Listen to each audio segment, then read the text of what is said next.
acquainted with this place. And he's been winning here off and on pretty much ever since. So Corsa has added another race win to his catalogue of race wins. He's 5 times race winner here now. That puts him level with Anthony Gilbert, who won in 94, 95, twice in 96, and of course that famous victory in wretched conditions in Y2K for Bimolta. Remember them?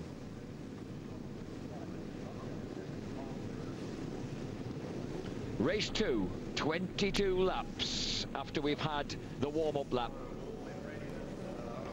Just for a horror moment, I thought I'd missed the warm-up lap then. They were about to take off for real, with that man standing in the middle of them. So, off on the warm-up lap, which, tell me, James, a warm-up lap, what purpose does it achieve? Does it simply warm everything up and get your muscles warm, your tyres warm, your engine warm and everything sorted? Well, in the days when they didn't have tyre warmers, before somebody decided that warming your tyres up artificially with a warming device was a good idea, before that, obviously the warm-up lap was to get some heat into your tyres. Obviously these tyres are designed, and always have been designed, to run at a certain temperature. When they're cold, there isn't as much grip. So that was the function of the warm-up lap. Now with tyre warmers, it's more or less, it's less important to warm the tyres, because the tyres are going to be up to themperature anyway, and they'll have been on warmers for about an hour or so, an hour and a half. But again, if you're starting on a new tyre, you need the actual releasing agent. They're really shiny when they come out of the moulds, and you just need to take that sheen off the tyre and just get them what's known as scrubbed in a little bit, just ready for the off. But it also settles the riders down and gets them ready to go. I mean, I can't understand why most riders go really steady away on the warm-up lap when it's the only chance they're going to get to actually see how fast they're going to get off the start into turn 1, because they're never going to be approaching turn 1 at that speed again. They're going to be a lot quicker because they've had the straight to build the speed up every lap. So I always went dead hard off the start on the warm-up lap to see just where I had to brake, where the new braking marker was off the start for the first corner. And not a lot of people seem to do that, and that, I reckon, gave me a lot of places, because into turn 1 there's always a lot of shutting off early. The next, you know, nobody knows where to shut off, and if you know exactly, because you've had a bit of a go on the warm-up lap, it is an advantage, but nobody seems to do that. So that would explain your stalker starts from your customary row 6 on the grid positions then? It did help, yeah, I must admit it did help. Andrew Pitt testing his brakes alongside Chris Vermeulen, 2 of the most impressive of Australia's output of young road racers here in Phillip Island. In contention, of course, 3rd and 5th in race 1.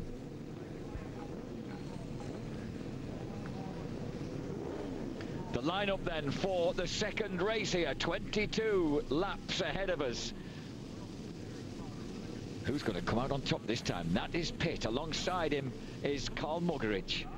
In front of them, we've got Kageyama, Steve Martin, Max Neukirchner and Troy Corser. The man with the red flag will move to the left of screen, and when the lights come on, they will then go off and race on.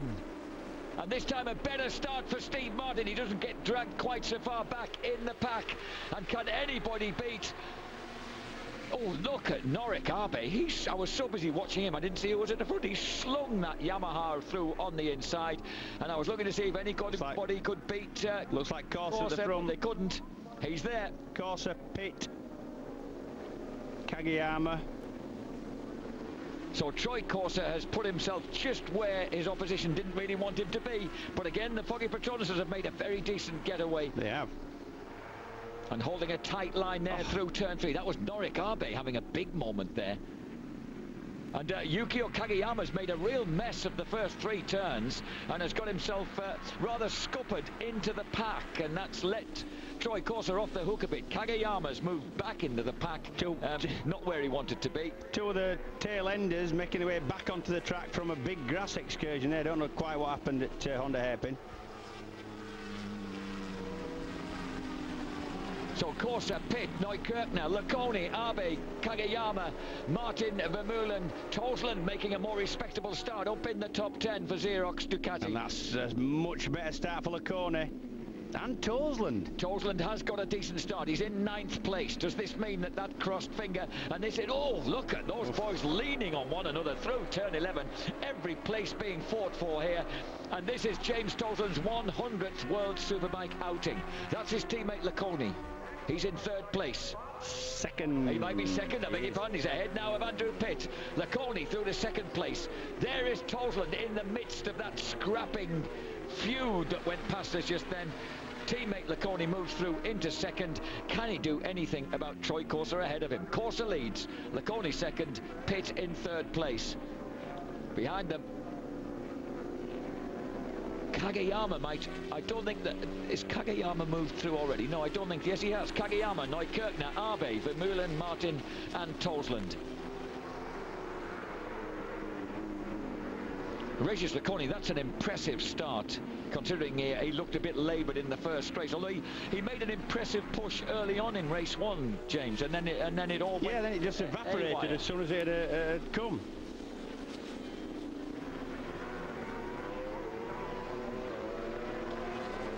There is Yukio Kageyama. He's ahead of Chris Vermeulen, and Vermeulen flees inside Abe, but Abe closes the door on him. Such an hard place to pass there.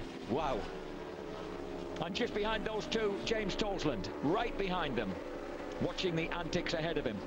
And Neukirchner rather impressively. Oh, there's been a coming together there. There's a Patoki Kawasaki down. I think that's even Clementi.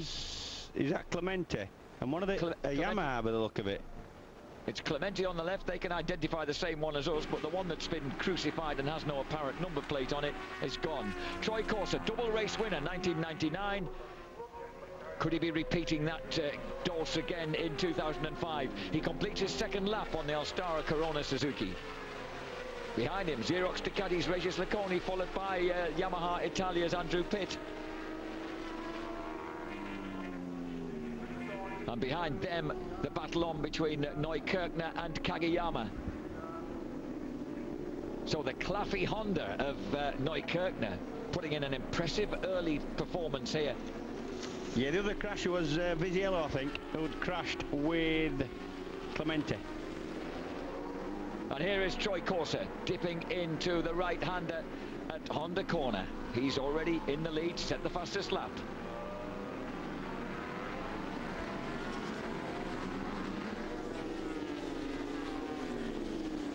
It's maybe the wind's dropped a bit. You'll notice the sea on the Bass Strait there is not as choppy. The really stormy effect has passed through. Although the weather's now cooler, these guys actually are lapping at a respectable sort of speed. Corser though 0.2 of a second quicker than Laconi on that lap, and 0.6 quicker than Andrew Pitt in 3rd place. So already with a 1.349 second advantage as we watch Neukirchner dipping through MG corner, and behind him he's got both the Honda. They're both the Japanese riders now, Kageyama and Norik Abe. Abe's pretty good. He holds some pretty tight lines, doesn't he? He does, yeah. He does, and he seems to always race better than what he practices. Probably a good way around to have it. Rather like you did yourself, Chip. Yeah, I used to enjoy racing more. And Regis Laconi really looking like he's got that Xerox Ducati dialed back in and means business here. Mind you, he needed to after that first race. Yeah, it did. It's surely going. What would give heart to the opposition, James, given that Troy Corser's on home territory and looking fairly much untouchable today, what would give heart to the others is for Yukio Kageyama not to finish 2nd. Yeah, it would. And at the moment, Laconi and Andrew Pitt have just got away a little bit, not from Kageyama, but from Max Neukirchner. He's probably as much a danger man as anybody around here. I think he will become so. The boys behind him are not managing to close that gap. Behind Neukirchner, Kageyama, Abe, Vermeulen and Toseland. Toseland now in 8th place with Norrie Hager and Chris Walker behind him. Carl Mugridge 11th, Steve Martin 12th ahead of Gary McCoy. So the Foggy Petronas, they seem to get out of the gate pretty well, but then got swallowed up a bit during that first lap and a half. Yeah, it's difficult. If you're dicing with somebody who has got a quicker bike, what tends to happen is, if you're making your lap time up through going through the corners quick, but not on the straights. You get the faster bikes coming past you on the straights and they're holding you up in the corners, so you can't do the lap time that you could when you're on your own. And in a race, you're never going to be on your own. So. And they're certainly not on their own there, because they're right behind Muggers and Chris Walker, and there's those terrific mid-pack battles are erupting all around us at the moment, while serenely on his way at the front, Troy Corser, another fast lap, 1:35.072, very, very consistent. Neukirchner's just done his fastest of the race, 1:35.5. And McCoy's just done his quickest of the race, which is precisely a second slower, 1:36.5 in the mid-pack traffic. Vermeulen, Walker, Hager, Muggeridge, Toseland, McCoy, and Martin 13th. Chris Walker, some sterling work going on for him. Look at the little devil, absolutely snarling underneath Norrie Hager. Hager gets pushed wide, and Stalker and Toseland both dive through together. Yes, I would have thought Stalker would have extra motivation, knowing that it's another Brit right behind him, actually. Especially his mate Toseland. Yeah. And James now is right in there behind him, but Norrie Hager not looking that stable. They're sort of suffering a few unwanted flicks and snakes as he passes through the hay shed. Yes, stable is definitely an adjective that you would associate readily with Norrie Hager. And that's up 140 miles an hour through the hay shed. Yeah, so you don't want to have anything going. No. Fast corner. Troy Corser howls onto the finishing straight. Well, he'll certainly be keeping the legion of Australian fans happy here. Laps to go 17. And here's the bunch creaming it down the straight. And there is Norik Abe going head-to-head with Yukio Kageyama, and just ahead of them Chris Vermeulen. So Vermeulen, who never had any respite during the first race, is certainly not going to get any now. But he said if he could get away with the Suzukis, he had their pace. Well, at the moment he's proving he's got the pace to match Yukio Kageyama. But look at Chris Walker, Stalker on that PSG1 ZX10 Kawasaki. He's breaking away a little bit from Toseland, and he's really putting a lot of effort into closing the gap on these three. He is. He's actually lapping quicker than the three in front of him. Tremendous ride then from Walker, and once again a moment there that made number 71 Yukio Kageyama sit up. Oh, this is great racing. Look at these guys. Just Vermeulen just never has the wheels in line. If you Muggeridge is down. Yep. Or is he down or simply out? Has there been a coming together? Down. That looks like an Toseland. Toseland has gone out. Just when it looked like he'd got himself a respectable position in a race, James Toseland is out of the race, and we didn't see why. It looks like it could have been a coming together with Muggeridge. Muggers was in the mix right behind him with Norrie Hager in front of the FP1 Foggy Petronas bikes. So that's a bit of a severe loss to proceedings, both Muggeridge and Toseland going out at the same time. And now Walker's actually got a little bit of empty track to himself, as once again Kageyama attacks Norik Abe down the main straight. And I think just tucked underneath him as the cameraman picks up Vermeulen.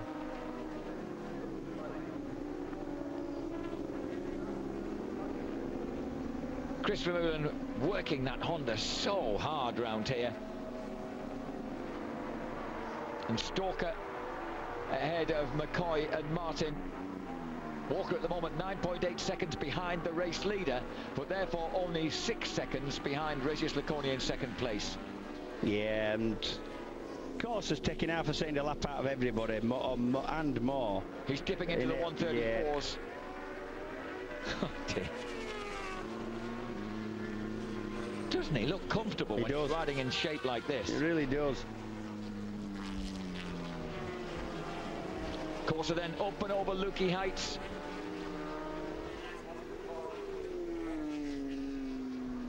Steve Martin now in 10th, Hager 11th, Sanchini, Nieto, Alicio Carradi and Marco Bocciani rounding out the top 15. And the loss of James Toseland and Carl Muggeridge, of course, has quietened that midfield slightly. Not these three, but the group just behind, which is now Stalker leading the two Australians on the FP1s. And Neukirchner right behind Pitt.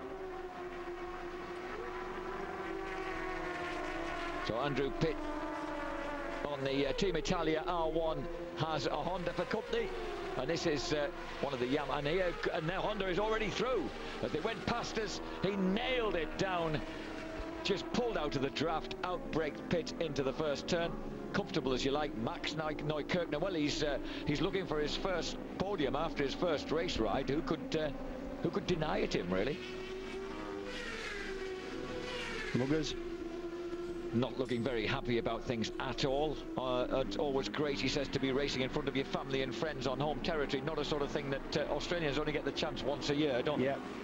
Yeah, but everybody, well, Brits get probably 2 chances a year, Italians a couple of chances, but I mean, a lot of people don't get any chance at all. That's true, very true, James. I was thinking that in Europe at least, people can travel a little more. Yeah, they can. Yeah. Neukirchner. He's in 3rd place behind Corsa and Lacconi, ahead of Andrew Pitt. He had a sort of Darth Vader look about him, Neukirchner, with that complete absence of any visible sort of sponsorship on the bike, really. Yeah. Very clean-cut silver appearance. And a really plain silver helmet as well. Yeah. In complete contrast, the highly decorated, always been one of the best-looking teams and motorcycles around, the livery and everything, the All-Star Corona Suzukis. He comes down to complete, I think, complete 8 laps for Troy Corsa. 1:35.447. So he's just sort of relented the pace slightly. That time he was just 0.2 of a second quicker than Regis Lacconi, who's just 3.5 seconds back in 2nd place. And he in turn 0.2 of a second quicker than Max Neukirchner in 3rd place. And fastest lap of the race there for Kageyama.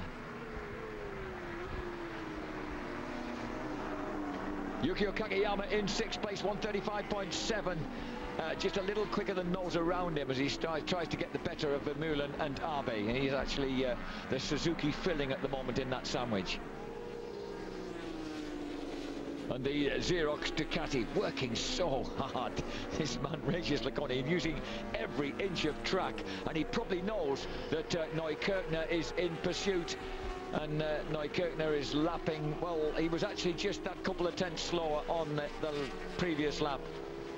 But I should think once he gets a hint of the fact that he's closing the gap on Regis Lacconi, doesn't look like the young German is any respecter of reputations. No, I would suspect not. And you've got to admire Lacconi. He's, yeah, things aren't going his way this season, and particularly this meeting, but he's digging in. He's not giving up. He's still 3rd in the championship in all points are vital points. Yep.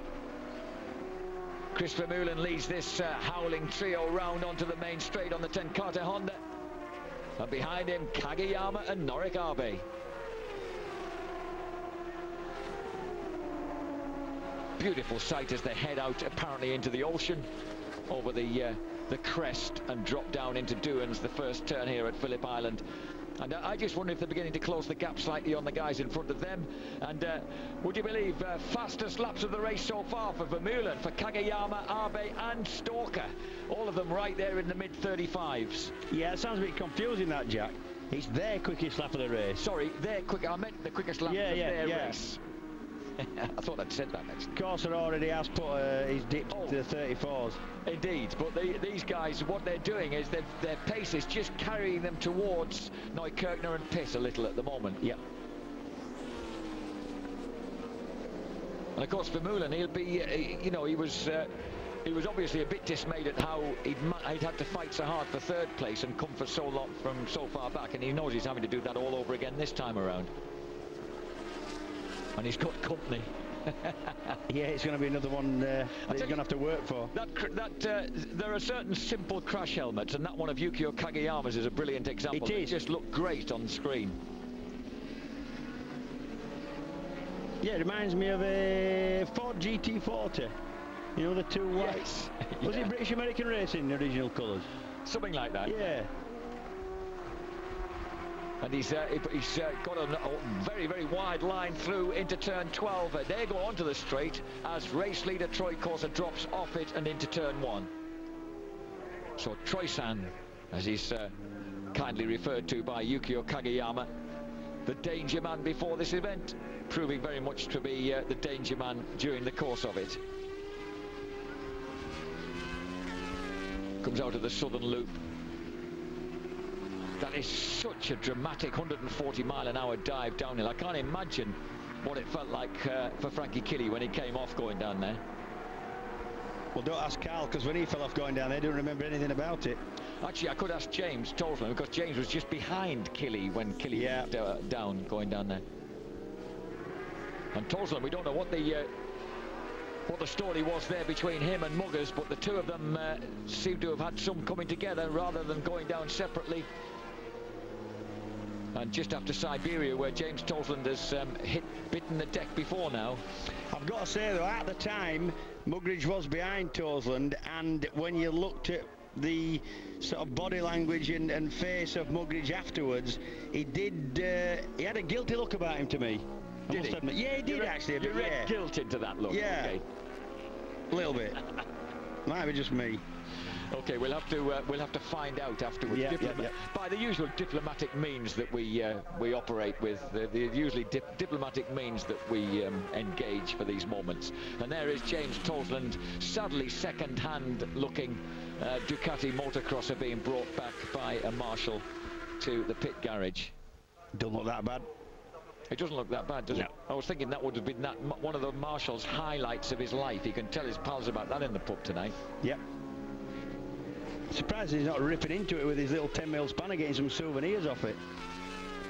Perhaps he took something off before he wheeled it back. Yeah, it comes back with no engine in. And that guy ends up with the fastest lawnmower in Melbourne. Regis Laconi is keeping the pressure on. The gap is not that big.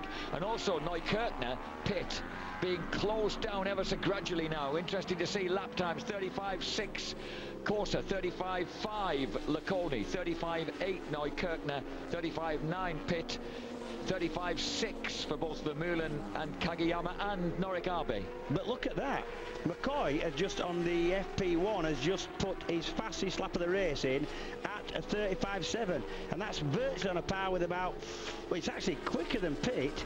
And quicker than Neukirchner. And it's taken him past Stalker. Yep. So Stalker's now between the two FP1s, which he'll find a bit hard to swallow. That was Gary McCoy. Yep. Just appearing across the top of Lukey Heights in the background. It looks to me like he's getting the bit between his teeth. So this race is really beginning to boil up into a beauty. Max Neukirchner there holding that third place, which he may have thought he'd got in good faith and was able to keep. But what you've got to admire about Pitt is he seems to come again in the later stages of any race, James. He starts well, not always too. He seems to slip back to people in the mid-race, and then he just finds reserves in the stages. I think what's actually happening is he does tend to wear the tyre out fairly quick, and that bike, exactly the same. The Yamaha does tend to chew tyres up as bad as any other bike. Well, Kevin Curtin was saying that it was the front tyre with the Supersports, it was R6, the front tyre that was wasting on them in about 5 or 6 laps. Right, well, same problem for Charpentier in Qatar. Front tyre completely destroyed. This is Neukirchner then, really coming under a bit of pressure now. Andrew Pittsmeyer, he's got 2 former World Supersports champions right behind him. This is getting interesting. Neukirchner almost bumping himself out of the seat. Is Phillip Island particularly bumpy circuit? No, it's been resurfaced actually about probably about 2000. It went from being quite a bumpy Ripley circuit to being fairly smooth. What it's like now, tracks change all the time, circuits do change depending on who races there and all the rest of it, but at the minute it's quite smooth. Neukirchner then still there in third place. But look at that gravy train behind him. There's a lot of pressure coming on to the young German shoulders. It's going to be interesting to see how he deals with this. He looked good when he was attacking from behind, of course, when he was really having a go at Chris Vermeulen in the first race. And I think we've got rain coming down that side of the track. It suddenly started pouring down. Absolutely. Just when we thought that we were going to get away with it.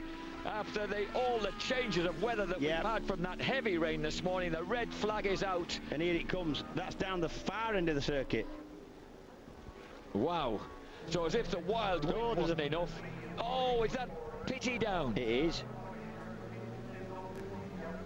I'm not sure when. No, it isn't. No, it's not. No, it isn't. It's not. Too much white on the leathers.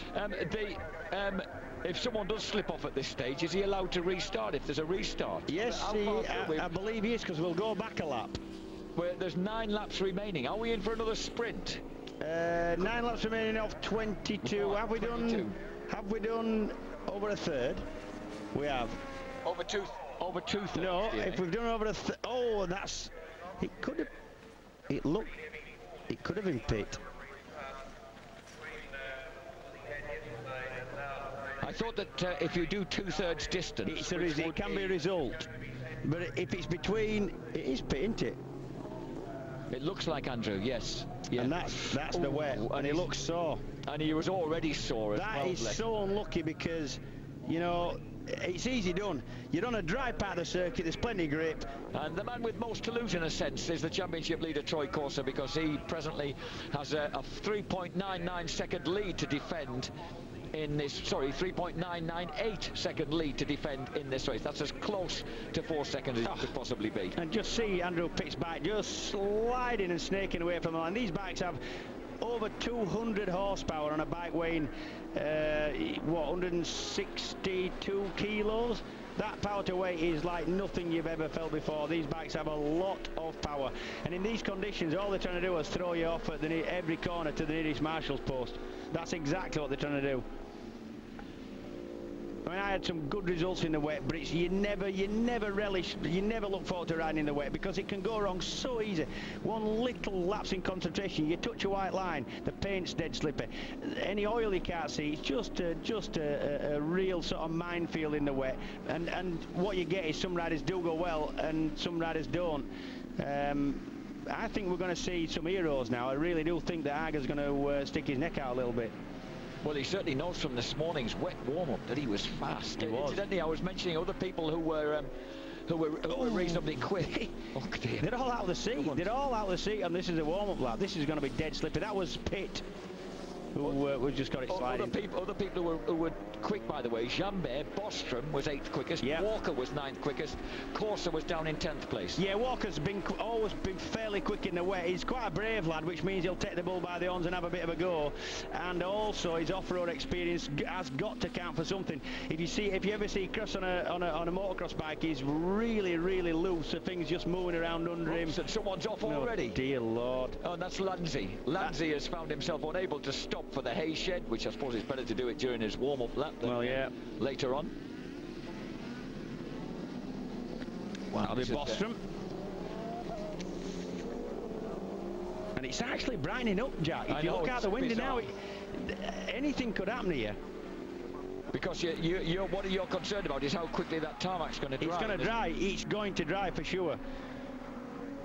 It turns into dead good fun, you know, if it dries out and you're on wets and everybody else is. It's just everybody's slithering around, and it's dead easy. You feel dead good because you can slide it everywhere just because the tyres chewing up. You don't go so quick, mind. Okay, Regis Laconi, the first of many brave men pulling up to the start line here at Phillip Island for 10 laps of wow, I don't want to call it mayhem, but we've got 10 laps coming up to decide the outcome of the second race of Phillip Island's round 2 of the World Superbike Championship 2005.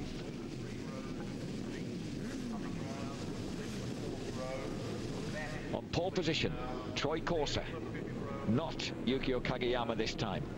Alongside him, Regis Laconi, Max Neukirchner in the same place as he was. And what they've got to do, and Andrew Pitt. Try and stop them spinning. Once they get spinning, and the paint where the numbers are on the grid are really slippy. Once they get spinning, you go backwards.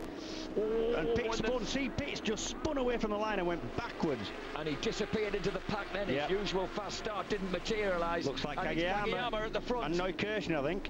Neukirchner's there. Look at Walker. Oh, Walker has got the stalker start. He's in 3rd place. Go for it, Christopher. Oh, wonderful. Superstar Walker for Christopher J from Nottingham is in 3rd place here. Bostrom round the outside. And there's some of these lads who we saw from warm-up this morning are going to be able to handle themselves pretty effectively round here in the wet. Oh, how brave is that to go into there not really knowing what's going to happen. And even in the wet, you're still doing probably 130 miles an hour around there, Jack. And then, thankfully, everybody's pussyfooting into the MG hairpin. I'll tell you who got an atrocious start.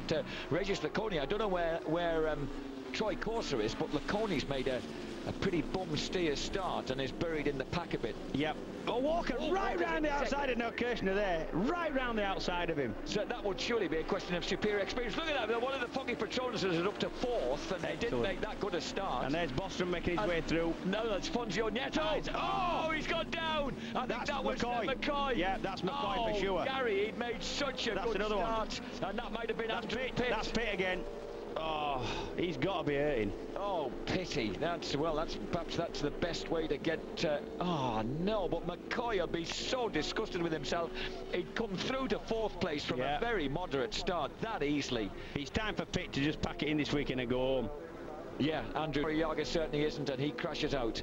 And he was in, I think he might have been in 4th place, so that again on the road. Corser. Yeah. Corser's just got to stay. Yeah, 4th. Oh! Same corner. That's Pitt's bike being removed. That's Hayshade again. That must be slipper. Yeah. That's a fast crash. Even in the wet, that was maybe 120 mile an hour get off that one. Wow. And he seems to... As Troy Corser tries to find a way past Neukirchner, Corser obviously feels that he's getting the measure of the young man ahead of him, and behind him, number 55, beginning to find his way round the wet Phillip Island track is Regis Laconi, the nearest man to Corser in the first race. But look at Chris Walker. Stalker is so quick at Siberia, so fast. That's when he dropped it over the front of Neukirchner, and he nearly was able to do the same to Kageyama there. This is a slippy one. This is the Hayshade, and this is the one where everybody's been crashing. And and Martin's down. That's Martin as well, isn't it? So both the Foggy Petronuses from such a fine qualifiers. The size of him, that could... Oh, it's Martin. Oh. So both the FP1s have crashed out of this rerun race, and it's certainly turning into a war of attrition here, as we've got 8 laps left still. Would you believe it? They're on the 3rd lap now of this rerun race, and Corser is through into 3rd place, and if he keeps as cool and concentrated as this, look how dry the road is there coming out of turn 11. Yeah, and Corser's now the fastest man on the track, so it would look like he's decided he's going to have a go here. Kageyama at the front. And on at the moment on the aggregate times, Corser leads Kageyama in 2nd place, Neukirchner 3rd, Walker 4th, Laconi 5th. No, sorry, I beg your pardon, that's when they went over the line, yeah. When they went over there. Corser, Laconi, Kageyama, Neukirchner and Walker is the present state of play, 15 laps in of the aggregate race. And Stalker needs to pull about 3 seconds. 3 seconds, yeah. Can he do it? Chris Walker on the PSG1 ZX10 going for the inside again. Oh, he's got him. He's pushed him wide going into the MG hairpin. And at the moment, I can't say it, Walker looks pretty solid at the moment at the front. And look at these boys. They'll be thinking, well, what about our little wild man now? Wild child. The terrible child, he calls him, the terrible child. Well, the terrible child's at the front, and the 2 Alstara Corona Suzukis are running 2nd and 3rd on the road, but the leader, but they're actually first. Oh, that's the place! That's the place! No! Oh, Christopher, you'd seen other guys go down there. You can't believe he's done it himself. There's something that, as soon as you get wide there, Jack, the same corner, that's the 4th or 5th person to crash on that corner. Well, and he was obviously everywhere else, and it's getting out there. You're right, as soon as you get to the middle of the track out there, then you're down. Yeah. And that, believe it amazingly or not, has handed a 1-2 to Alstara Corona Suzuki. And at the moment on aggregate, we've got Corser, Laconi, Kageyama, Neukirchner 4th, Vermeulen 5th, Abe in 6th place, 7th Nieto, 8th Sanchini, 9th Carradi, 10th Lanzi. How's about for a few and oddball names around the place there? Not what you'd expect to see near the front. And all the time pulling away, flashing across the line, Troy Corser with 5 laps remaining.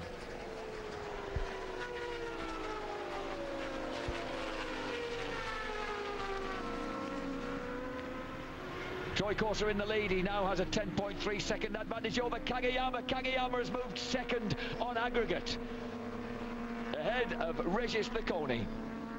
Corser 148.3, Kageyama 149.5, Laconi struggling with a 151.2, and Neukirchner going much quicker on a 149.78. And when it's like this, it's going to be a long 5 laps. Is this when you've got a bit of a lead and you just don't want to make a mistake? It's a long 5 laps.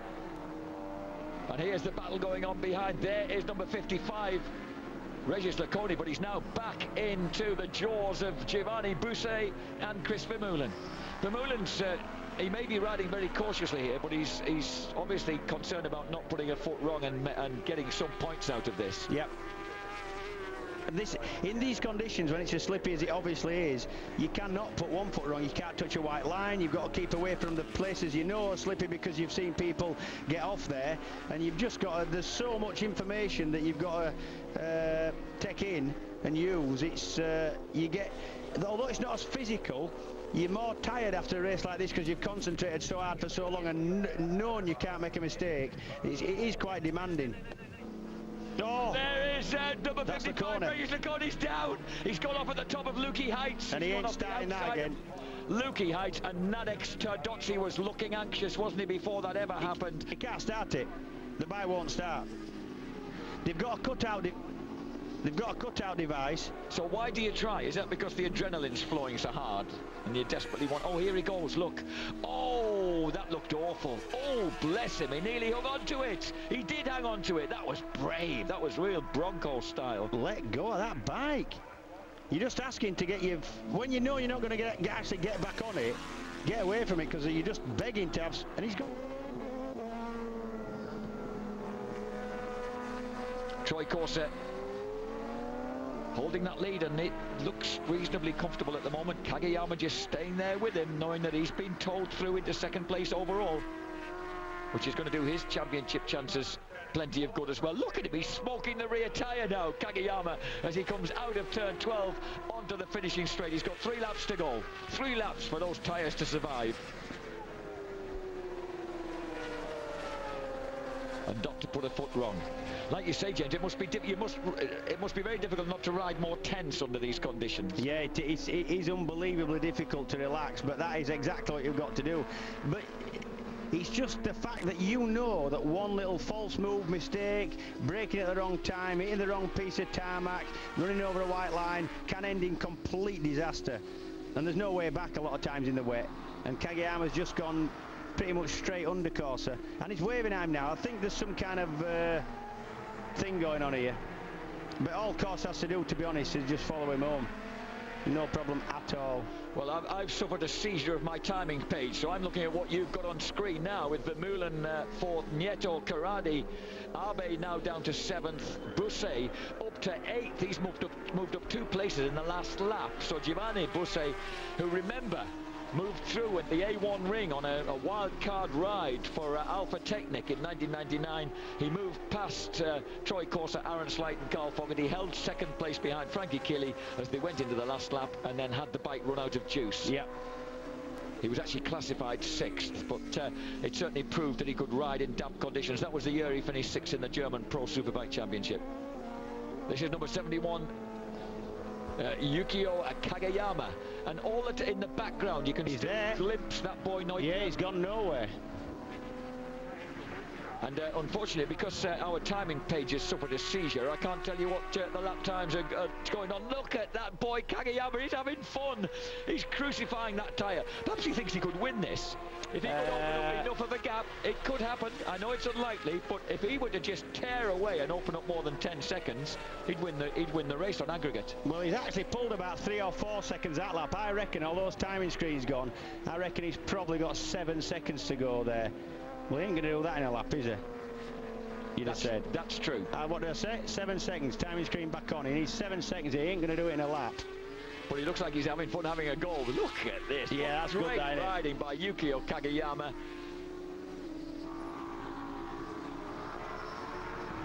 Never actually became a champion in Japan. Finished as high as 3rd in 97 in the All Japan 250cc Grand Prix Road Race Series. Neukirchner, while all about him have spilled, how impressive is this youth? Do they race a lot in the rain in Saxony, do you think? I don't know. Because he's certainly... It's not about that. I remember Americans coming to Britain having never raced in the wet, but they were good at it. It's about, yeah, it's about experience, but sometimes it's just about having a bit of feel and being a bit brave and, don't know, relishing in it sometimes, you know. Which at the moment, Kageyama, although he's not getting away from Corsa any longer, is certainly relishing what he's doing. He is, yeah, would appear to be relishing this. Listen to them dropping that, a beautiful noise as they sing their way down into MG. Yeah. And then he was really short shifting around turn 11 then, wasn't he? Yeah, they do. You short shift there even in the... Because once you get into the corner, you're that lent over to the left, you can't change gear, so you've got to get into the right gear before you tip in. But it's more pronounced in the... Hey.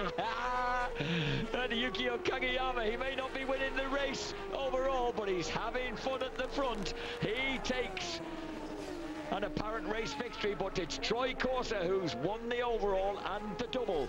Neukirchner will take his position on will take his place on the rostrum. At last, he deserves that. Chris Vermeulen will get 4th place, I think, on aggregate, and I thought so because I could see him in the background. The amazing Giovanni Busset will finish 5th. Unbelievable. On Batoki Kawasaki from 19th place after the first part of the race. What a ride.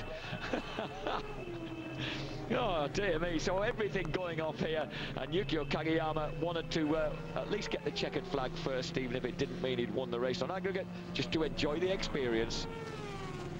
Marvellous. And oh, hang on now, Giovanni Busset, no, we've got things have rejigged in front of us now. It's sorting itself out, the overall sorting itself out on a timing screen, and it's Fonzo Nieto who gets that 5th place for Ducati, ahead of Alessio Carradi, Busset 7th, Andrew Stroud 8th, Regis Laconi not up yet. Not up yet. Will Regis Laconi, is he going to salvage some points or not? He needs to salvage some, doesn't he? He and Norik Arbe at the moment, where they were 9th and 10th.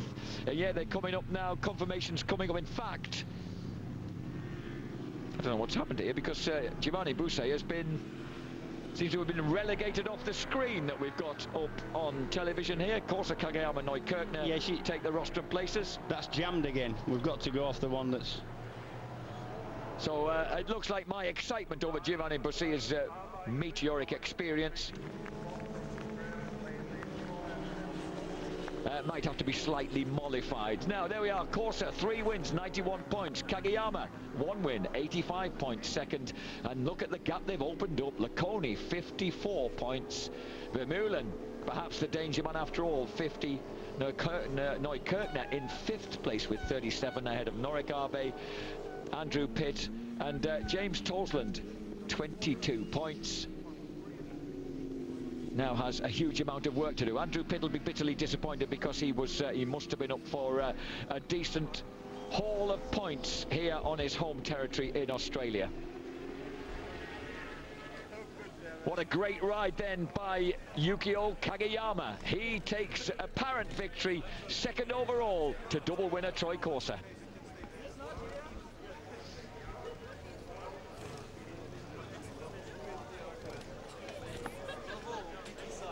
So excruciating action here at the Phillip Island Grand Prix circuit sees Troy Corser and Yukio Kageyama take, well, certainly not a predictable 1-2 for Alstara Corona Suzuki.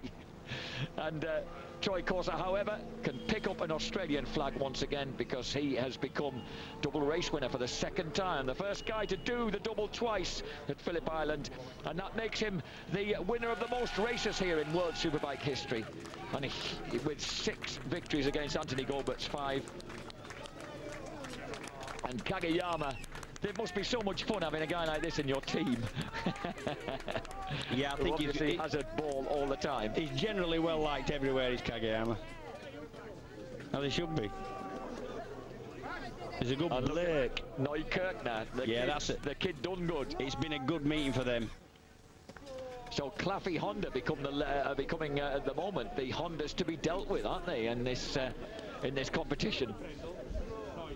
Chris Vermeulen remains the leading Honda in the championship, but this kid, who's just a year younger than Chris, is certainly proving to be